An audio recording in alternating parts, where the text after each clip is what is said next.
கொடுத்தான்னு சொல்றாங்க. மக்களுக்கு தேவைக்கு அதிகமாகவே கிடைச்சிருக்குன்னு. இந்த இங்கே கிடைச்சிருக்கா? இங்கே ஒன்றும் வரல.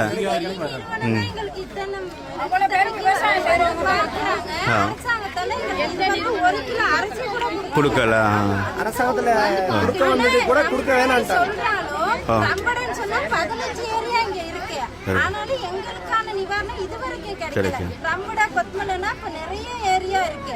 அதுல ஒவ்வொரு இடத்துக்கு தான் கொடுக்குறாங்களே ஒழிய எங்களுக்கு எதுவும் இது நூறிலே அரசாங்க அதிபர் நேத்து கூட சொல்லியிருக்காரு எல்லாருக்கும் கொடுத்தோம். அப்படி ஒண்ணு இல்ல. அரசாங்க அதிகாரியும் இதுவரைக்கும் வரல. நாங்கெல்லாம் வாகனம்லாம் இழந்துட்டு வாகனத்தை இழந்துருக்காங்க, விவசாயத்தை இழந்துருக்காங்க. ஒரு இடத்துல இருந்து இன்னொரு இடத்துக்கு போறதுக்கு ஒரு முட்டை ரோட்டே இல்ல. ஏதோ ஒரு பாவம் பார்த்து ஒரு விவசாய இடத்தை தான் ஒதுக்கி கொடுத்துருக்காங்க. அதனால வேண்டி அதுக்கான பாலம் எல்லாம் எங்களுக்கு சரியான முறையில செஞ்சு கொடுக்கறதுக்கு முதல்ல அரசாங்கம் வந்து உறுதி செஞ்சு இந்த பூமி நல்லா இருக்கா, பூமி இன்னும் ஒரு 10 வருஷத்துல அடிக்கிற மலைக்கு பள்ளத்துக்கு போயிருமான்னு உறுதி செஞ்சாதான் நாங்க எங்களுக்கு சரியான ஒரு இடம் மாத்தி இடம் எங்களுக்கு வேணும். மழை வந்தா அடுத்த நிமிஷம் எந்த கல் யார் தலையில விழுகுதுன்னு தெரியாது.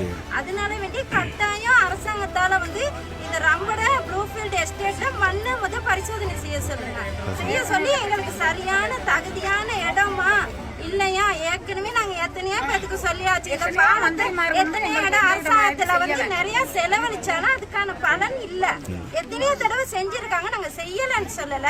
அதை சரியா ஆராய்ச்சி பண்ணி அந்த காசை வந்து சரியான முறையில போடல. அதுதான் உண்மை. அந்த பாலத்துக்கு போறதுக்கான ஒரு நல்ல வழியை எங்களுக்கு தரணும். ரெண்டாவது அரசாங்கத்தால கிடைக்கிற உதவி இல்ல. கொத்மலைன்னு சொல்லி டிவில 15 தடவை காட்டினாலும் எங்களுக்கு எந்த இதுவும் கிடைக்கல. அதுதான் உண்மை. அதனால கட்டாயம் ஜனாதிபதி அவர்கள் வந்து இதுக்கு சரியான ஒரு முடிவை எடுக்கணும். ஏன்னா இங்க வேலை செய்யறோம்னு சொல்லி கூட சில பேர் சொல்றாங்க சாமா இல்லன்னு. அப்படி ஒரு முடிவு அரசாங்கம் கொடுத்துருக்கான்னு எங்களுக்கு தெரியணும். உண்மை அதுதான். ஐயப்ப மகாசபைக்கு என்ன சொல்றீங்க? மகாசபை ஏதோ கடவுள் ரூபத்துல வந்து எங்களுக்கு ஒரு நேரம் சாப்பாடும் சரி கொடுக்குறாங்க, சாமானும் சரி கொடுக்குறாங்க. அவங்களுக்கு பெரிய நன்றி சொல்றோம். சரி, சாமி சார்.